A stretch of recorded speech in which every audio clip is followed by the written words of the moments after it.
Francis മാർപ്പാപ്പയ്ക്ക് വിട ചൊല്ലാനൊരുങ്ങുകയാണ് ലോകം. അല്പസമയത്തിനകം തന്നെ സംസ്കാര ശുശ്രൂഷകൾ വത്തിക്കാനിലെ സെയിന്റ് പീറ്റേഴ്സ് ബസിലിക്കയിൽ ആരംഭിക്കും.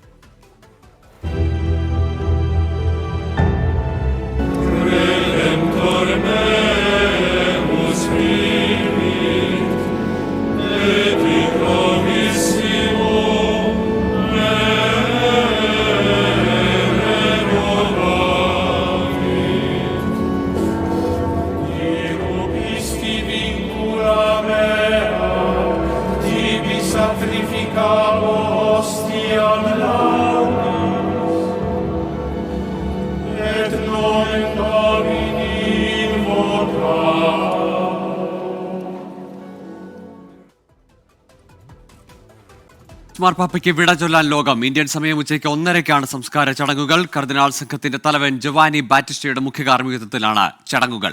മാർപ്പാപ്പയുടെ ആഗ്രഹപ്രകാരം റോമിലെ സെയിന്റ് മേരി മേജർ ബസിലിക്കയിലാണ് അന്ത്യവിശ്രമം. സംസ്കാര ശുശ്രൂഷകൾ 24-ൽ തത്സമയം കാണാം. സമഗ്ര കവറേജുമായി വത്തിക്കാനിൽ നിന്ന് എഡിറ്റർ ഇൻചാർജ് പി ജെയിംസിന്റെ നേതൃത്വത്തിലുള്ള പ്രത്യേക വാർത്താ സംഘം സജ്ജമാണ്. പി ജെയിംസ് ചേരുന്നുണ്ട് വത്തിക്കാനിൽ നിന്ന്. പി ജെയിംസ്, ഇപ്പോൾ തന്നെ സെന്റ് പീറ്റേഴ്സ് ചത്തുരം വിശ്വാസികളെ കൊണ്ട് നിറഞ്ഞിരിക്കുന്നു. ലോക നേതാക്കളെല്ലാം തന്നെ ഈ സംസ്കാര ചടങ്ങുകളിൽ പങ്കെടുക്കുവാൻ അവിടേക്ക് എത്തിയിട്ടുണ്ട്. ഇനിയുള്ള ചടങ്ങുകൾ ക്രമം എങ്ങനെയാണ്?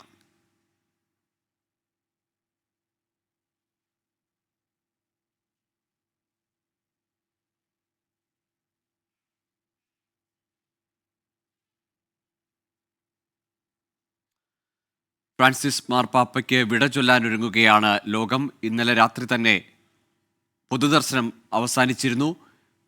അതിനുശേഷം ഇന്ന് ഇപ്പോൾ 1:30 സംസ്കാര ശുശ്രൂഷകൾ, ചടങ്ങുകൾ ആരംഭിക്കുക. ഇപ്പോൾ തന്നെ ദൃശ്യത്തിൽ കാണാം, സെന്റ് പീറ്റേഴ്സ് ചത്തുരമാകെ നിറഞ്ഞ് വിശ്വാസികൾ എത്തിയിരിക്കുന്നു. ലോകത്തിന്റെ വിവിധ ഭാഗങ്ങളിൽ നിന്നുള്ള പ്രധാനപ്പെട്ട ലോക നേതാക്കളടക്കം അങ്ങോട്ടേക്ക് എത്തിയിട്ടുണ്ട്. ഡൊണാൾഡ് ട്രംപ് ഇന്ന് രാവിലെയാണ് വത്തിക്കാനിലേക്ക് എത്തിയത്. രാഷ്ട്രപതി ദ്രൗപദി മുർമുവും കേന്ദ്ര മന്ത്രിമാരുടെ സംഘവും ഇന്നലെ എത്തി അന്തിമോപചാരം അർപ്പിച്ചിരുന്നു. കേരളത്തിൽ നിന്ന് സർക്കാർ പ്രതിനിധിയായി മന്ത്രി റോഷി അഗസ്റ്റിനാണ് ഈ സംസ്കാര ചടങ്ങുകളിൽ പങ്കെടുക്കുക. മലയാളികളായ കർദിനാൾമാരുൾപ്പെടെ ഈ സംസ്കാര ശുശ്രൂഷകളിൽ പങ്കെടുക്കുന്നുണ്ട്. സെയിന്റ് മേരി മേജർ ബസിലിക്കയിലാണ് ഫ്രാൻസിസ് മാർപ്പാപ്പയ്ക്ക് അന്ത്യവിശ്രമം. അദ്ദേഹത്തിൻ്റെ ആഗ്രഹപ്രകാരം ആഡംബരങ്ങളില്ലാത്ത ഖബറടക്കം എന്നതാണ് അദ്ദേഹത്തിൻ്റെ നിർദ്ദേശം, അദ്ദേഹത്തിൻ്റെ ആഗ്രഹം. അതനുസരിച്ച് പ്രത്യേക അലങ്കാരങ്ങളില്ലാത്ത പെട്ടിയിലാണ് അദ്ദേഹത്തെ ഖബറടക്കുക. ഏറ്റവും ഒടുവിൽ ഈ പൊതുദർശനത്തിലും അദ്ദേഹത്തെ അവസാനമായി കാണാൻ അവസരം ലഭിച്ചത് അശരണരായ മനുഷ്യരാണ്. അതും അദ്ദേഹത്തിൻ്റെ ആഗ്രഹപ്രകാരം തന്നെ, അല്ലെങ്കിൽ അദ്ദേഹത്തിൽ ജീവിതകാലം മുഴുവൻ അദ്ദേഹം പിന്തുടർന്നു പോയ നിലപാടും ആദർശവുമെല്ലാം അതായിരുന്നു. ഏറ്റവും അരികുവൽക്കരിക്കപ്പെട്ട മനുഷ്യർക്കൊപ്പം നിൽക്കുക എന്നത്, അവരെ ആദ്യം പരിഗണിക്കുക. നിലപാടുകളൊക്കെ അദ്ദേഹം ഈ മാർപ്പാപ്പ എന്ന സ്ഥാനത്തെത്തുന്നതിന് മുമ്പും അതിനുശേഷവുമൊക്കെ അദ്ദേഹം സ്വീകരിച്ച നിലപാടുകളടക്കം വിവിധ വിഷയങ്ങൾ, അദ്ദേഹത്തിൻ്റെ ഇടപെടലുകളൊക്കെ നമ്മൾ ചർച്ച ചെയ്തതാണ്. ഏതായാലും ഇനി 1 മണിക്കൂറിനപ്പുറം സംസ്കാര ശുശ്രൂഷകളിലേക്ക് കടക്കുകയും ചെയ്യും. ഫ്രാൻസിസ് മാർപ്പാപ്പയ്ക്ക് വിട നൽകാൻ വത്തിക്കാനിലേക്ക് ഒഴുകിയെത്തുകയാണ് ലോക നേതാക്കൾ. പ്രഥമ വനിത മെലാനിയ ട്രംപിനൊപ്പമാണ് US പ്രസിഡന്റ് ഡൊണാൾഡ് ട്രംപ് വത്തിക്കാനിലെത്തിയത്. 50-ലേറെ രാഷ്ട്രതലവന്മാരാണ് സംസ്കാര ചടങ്ങുകളിൽ പങ്കെടുക്കുക. വത്തിക്കാനിൽ നിന്ന് 24 എഡിറ്റർ ഇൻചാർജ് പി ജെയിംസ് തയ്യാറാക്കിയ റിപ്പോർട്ടിലേക്ക്. ഫ്രാൻസിസ് മാർപ്പാപ്പയ്ക്ക് യാത്ര അയക്കാൻ ലോകത്തിൻ്റെ പല ഭാഗങ്ങളിൽ നിന്നും ജനങ്ങൾ എത്തിക്കൊണ്ടിരിക്കുകയാണ്. ഒരുപക്ഷെ ലോകത്തിലെ ഏറ്റവും ശക്തമായ രാജ്യത്തിൻ്റെ പ്രസിഡന്റ് ഡൊണാൾഡ് ട്രംപ് അല്പം മുമ്പാണ് ഈ രാത്രിയിൽ റോമയിൽ വന്ന് ഇറങ്ങിയത്. റോമിൽ മെലാനിയ ട്രംപിൻ്റെ കൂടെ ഡൊണാൾഡ് ട്രംപ് വന്നിറങ്ങി. അതുപോലെ ഒരുപാട് ലോക നേതാക്കൾ വന്നിറങ്ങിക്കൊണ്ടിരിക്കുകയാണ്. രാവിലെ 10 മണിക്ക് ഫ്രാൻസിസ് മാർപ്പാപ്പയ്ക്ക് സംസ്കാര ശുശ്രൂഷ നൽകുന്ന ചടങ്ങുകൾ ആരംഭിക്കും. ലോക നേതാക്കളൊക്കെ എത്തിക്കൊണ്ടിരിക്കുന്നു.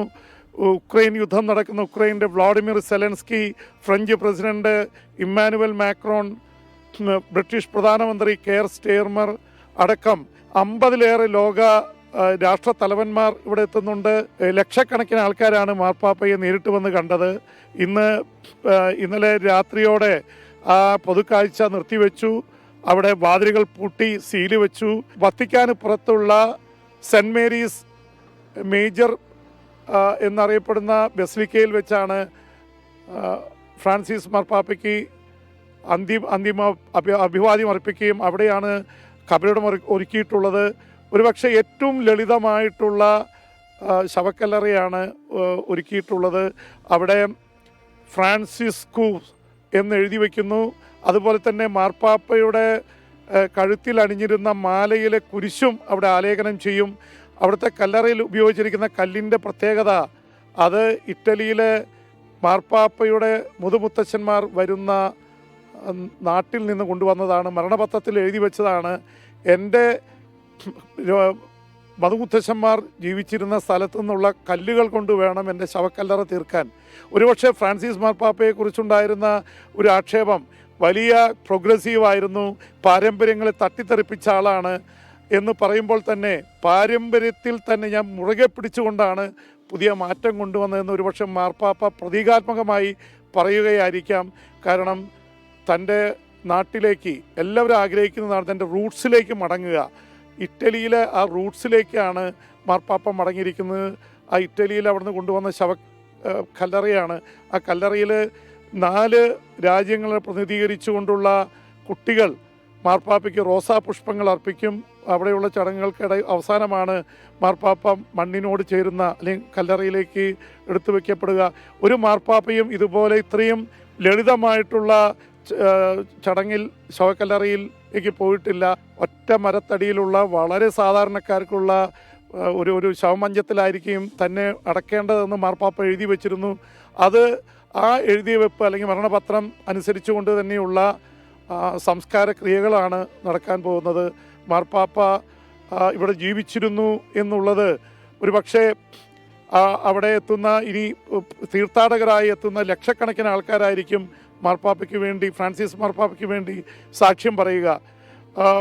ലാളിത്യത്തിൻ്റെ ആളായി ജീവിച്ച് ഒരുപക്ഷെ യുദ്ധങ്ങൾക്കെതിരെ ഫൈറ്റ് ചെയ്ത് ഇസ്രായേൽ ഹമാസ് യുദ്ധവും അതുപോലെ തന്നെ ഉക്രൈൻ യുദ്ധത്തിനെതിരെയൊക്കെ നിലപാടെടുത്തൊരു മാർപ്പാപ്പ, മനുഷ്യരെ ചേർത്ത് പിടിച്ച മാർപ്പാപ്പ, പാവപ്പെട്ടവരോട് പക്ഷം ചേർന്ന മാർപ്പാപ്പ, ലോകത്തെ മാറ്റിമറിച്ച ഒരുപാട് നീക്കങ്ങൾക്ക് നേതൃത്വം നൽകിയ ആ മാർപ്പാപ്പ ഇനിയില്ല എന്നുള്ള യാഥാർത്ഥ്യം റോമാ നഗരം ഉൾക്കൊണ്ടിട്ടുണ്ടോ എന്നറിയില്ല.